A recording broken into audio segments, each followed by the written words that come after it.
आप सर्वेने जय श्री कृष्ण।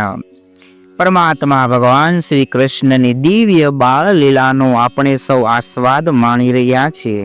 પરમાત્મા ધરતી પર પ્રગટ થયા, વ્રજની અંદર પધાર્યા, આવી અને પોતાની બાળ લીલાનો આરંભ કર્યો છે।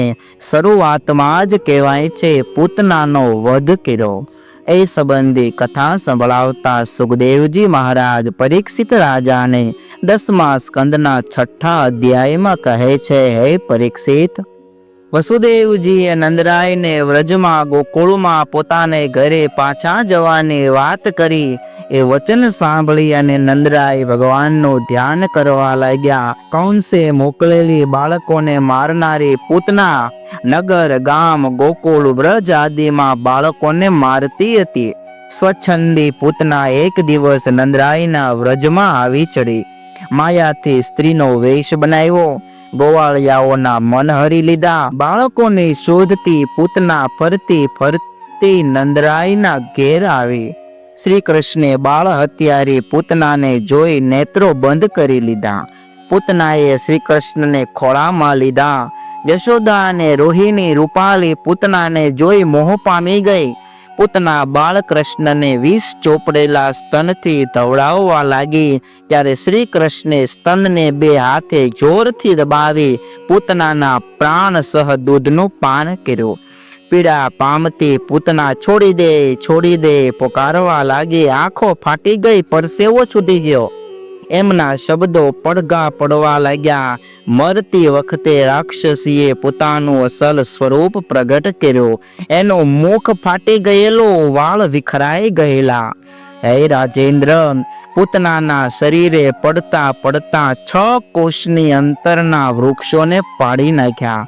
આવું વિશાળ શરીર ધારણ કરેલું પૂતનાના ભયંકર શરીરને જોઈ ગોપીઓ વ્યાકુળ બની ગયા। ભગવાન પૂતનાની છાતી ઉપર નિર્ભય થઈને રમી રહ્યા હતા, તેને સર્વ ગોપીઓએ તેડી લીધા। શ્રી કૃષ્ણ ભગવાનને ગૌમૂત્ર અને ગોબરથી નવરાવી ભગવાનના નામોનો પાઠ કર્યો। પછી ભગવાનના અંગોમાં બીજ ન્યાસ કર્યો। મથુરાથી રથમાં પાછા ફરેલા નંદરાય અને ગોકુળવાસીઓએ પૂતનાના શરીરને જોઈ આશ્ચર્ય પ્રગટ કર્યો। પૂતનાના શરીરને કાપી દૂર ફેંકી દીધું, શેષ ભાગને લાકડાથી બાળી નાખ્યો।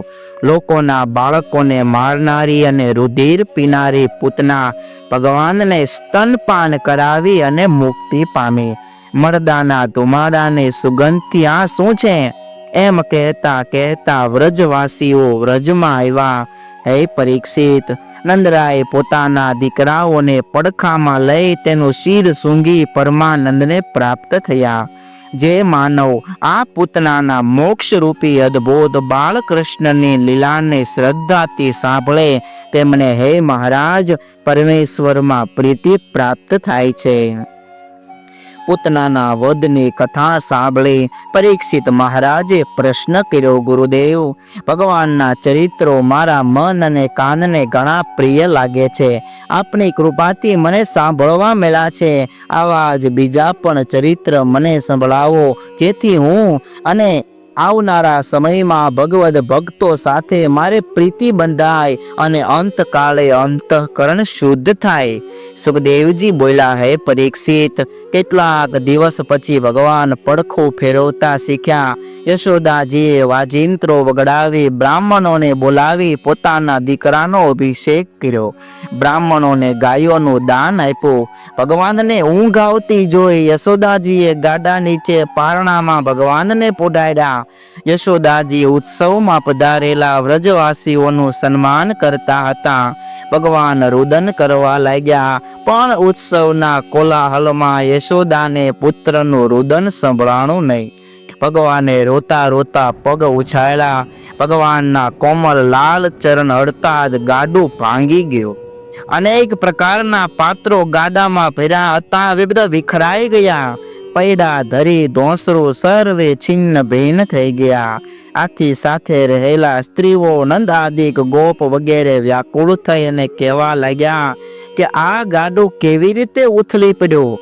બાળકોએ કહ્યું કે શ્રી કૃષ્ણે રોતા રોતા પગથી આ પછાડ્યું છે।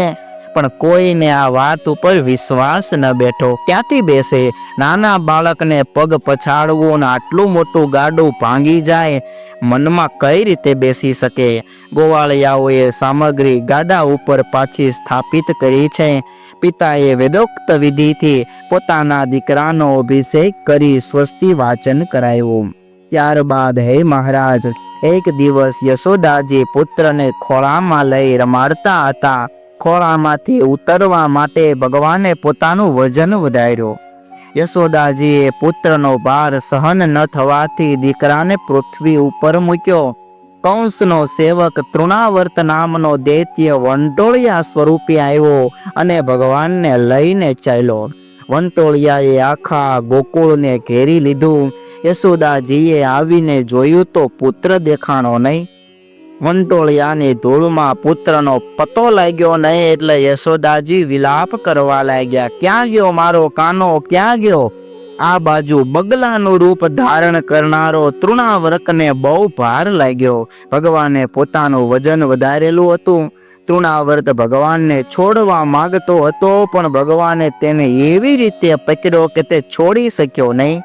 ભગવાને તેનું ગળું દુબાવ્યું, તેના નેત્રો બહાર નીકળી ગયા. તૃણાવર્ત કહેવાય છે પ્રાણ રહિત થઈ ગોકુળમાં પડ્યો. શિલા ઉપર પડવાથી વિકરાળ દૈત્યના અવયવો જાણે રુદ્રના બાણથી વિંધાયા હોય એવા લાગતા હતા.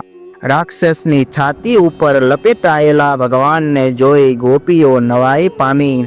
એક વાત તો નક્કી છે કે દુષ્ટ પુરુષો પોતાના પાપથી મરે છે અને સાધુ પુરુષો, સજ્જન પુરુષો, મહાપુરુષો પોતાની ક્ષમતાથી ભય મુક્ત બની જાય છે.